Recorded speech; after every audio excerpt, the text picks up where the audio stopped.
ಎಲ್ರಿಗೂ ನಮಸ್ಕಾರ. ಅಂಡ್ ಈ ವಿಷಯದ ಬಗ್ಗೆ ನನಗೆ ಅತಿ ಹೆಚ್ಚು ಕಮೆಂಟ್ಸ್ಗಳು ಆಸ್ಪಿರೆಂಟ್ಸ್ಗಳ ಕಡೆಯಿಂದ ಬಂದಿತ್ತು.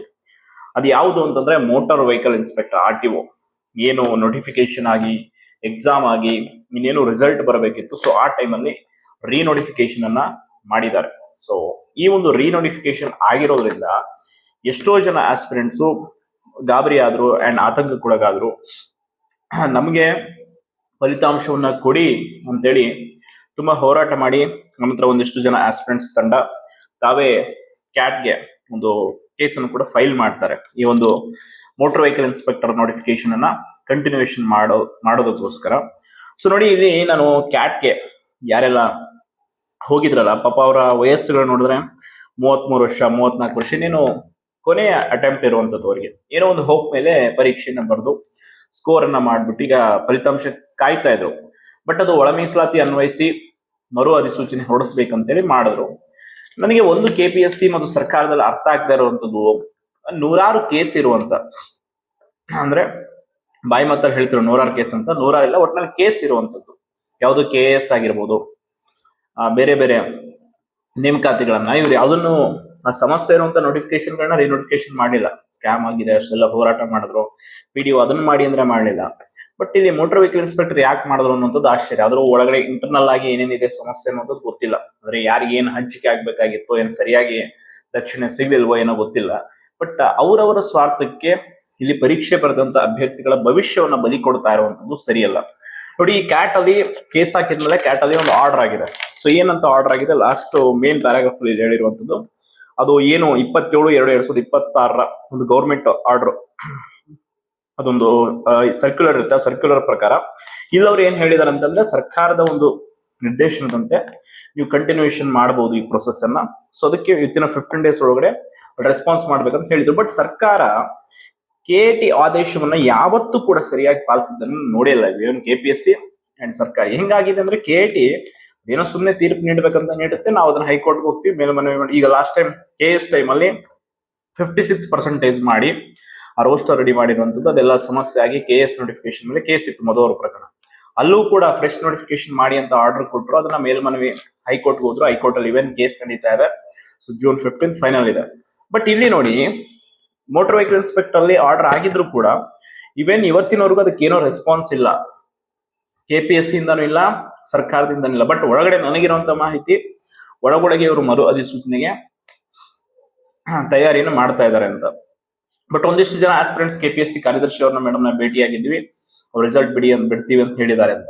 ಬಟ್ ಕ್ಲಾರಿಟಿ ಇಲ್ಲ. ಸೊ ನೋಡಿ, ನೀವು ಕೂಡ ಅಷ್ಟೇ, ನಿಮ್ಗೇನು ಕ್ಲಾರಿಟಿ ಬೇಕಾದ್ರೆ ನೋಡಿ, ಕಾರ್ಯದರ್ಶಿ ಮೇಡಮ್ ಅವರು ತುಂಬಾ ಸ್ಟೂಡೆಂಟ್ಸ್ ಫ್ರೆಂಡ್ಲಿ ಇದ್ದಾರೆ. ನೇರವಾಗಿ ನೀವು ಟೀಮ್ ಮಾಡ್ಕೊಂಡು ಹೋಗಿ ಸೆಕ್ರೆಟರಿ ಮೇಡಮ್ ಅವ್ರಿಗೆ ನಮ್ದು MUI ರಿಸಲ್ಟ್ ಅಂತ ಕೇಳಿ ಏನ್ ಹೇಳ್ತಾರೆ ನೋಡಿ. ಆಲ್ಮೋಸ್ಟ್ ರೀನೋಟಿಫಿಕೇಶನ್ಗೆ ಹೆಚ್ಚಿನ ಒಲವು ಇರುವಂತದ್ದು. ಸೊ ಅದ್ರ ಜೊತೆ PWD AEE ಅದು ಕೂಡ ಅಷ್ಟೇ, ಅದು ಆಲ್ರೆಡಿ ಸರ್ಕಾರದಿಂದ ಮರು ಅಧಿಸೂಚನೆ ಸಿದ್ಧತೆ ಆಗಿ, ಯಾಕೆ ಏನು ಎತ್ತ ಅನ್ನುವಂಥದ್ದು ವಿಚಿತ್ರ ಆಗ್ಬಿಟ್ಟಿದೆ. ಇಲ್ಲಿ ನೋಟಿಫಿಕೇಶನ್ ಮಾಡೋದೊಂಥರ, ಮರು ಅಧಿಸೂಚನೆ, ಅದು ಎಲ್ಲ ಎಕ್ಸಾಮ್ ಆದ್ಮೇಲೆ ರಿನೋಟಿಫಿಕೇಶನ್ ಮಾಡ್ತಾರೆ ಇವರು ಅಂತಂದ್ರೆ, ಇನ್ನೇನ್ ರಿಸಲ್ಟ್ ಬರೋ ಟೈಮ್ ಏನ್ ಅಂತ ಇವ್ರದ್ದು ಅರ್ಥ ಆಗ್ತಾ ಇಲ್ಲ. ಎಲ್ಲ ಆಗಿರೋ ಸಮಸ್ಯೆ ಆಗಿರೋ ನೋಟಿಫಿಕೇಶನ್ ಮಾಡ್ರಿ ಅಂತಂದ್ರೆ ಮಾಡೋಕ್ ರೆಡಿ ಇಲ್ಲ.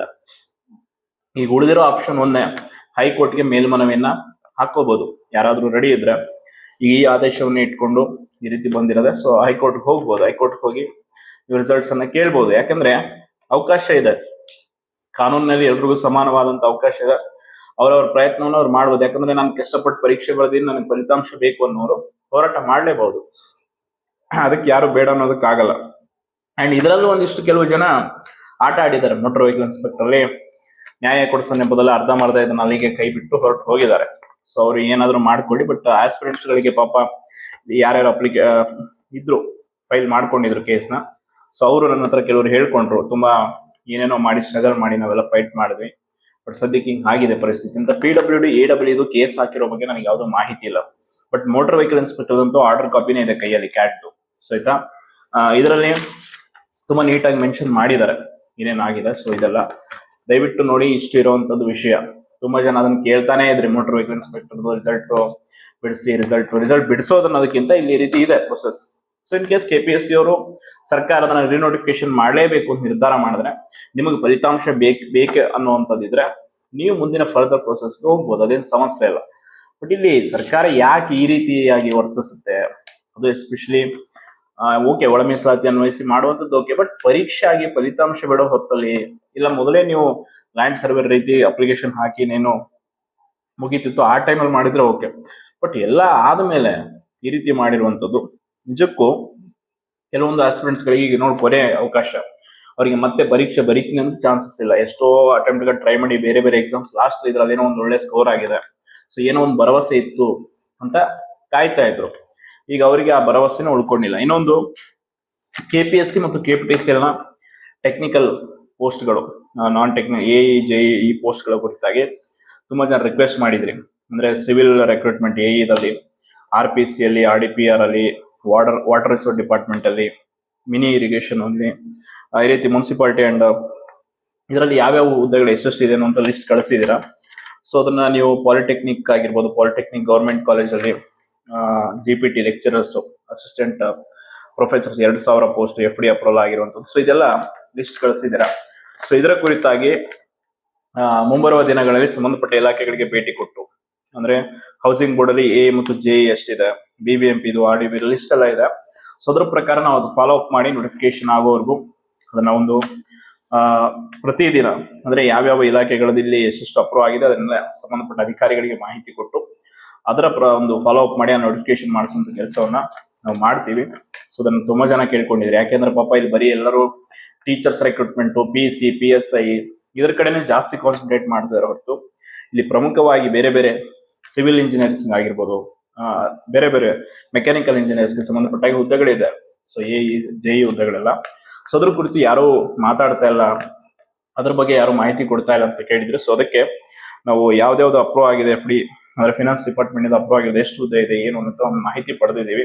ಸೊ ಅದನ್ನೆಲ್ಲವನ್ನು ಕೂಡ ನಿಮ್ಗೆ ಕಂಪ್ಲೀಟ್ ಆಗಿ ಇಲಾಖೆಗಳಿಗೆ ಹೋಗಿ ಯಾವ ಹಂತದಲ್ಲಿದೆ ನೋಟಿಫಿಕೇಶನ್ ಪ್ರಕ್ರಿಯೆ ಅನ್ನುವಂಥದ್ದನ್ನ ತಿಳಿಸ್ತೀವಿ.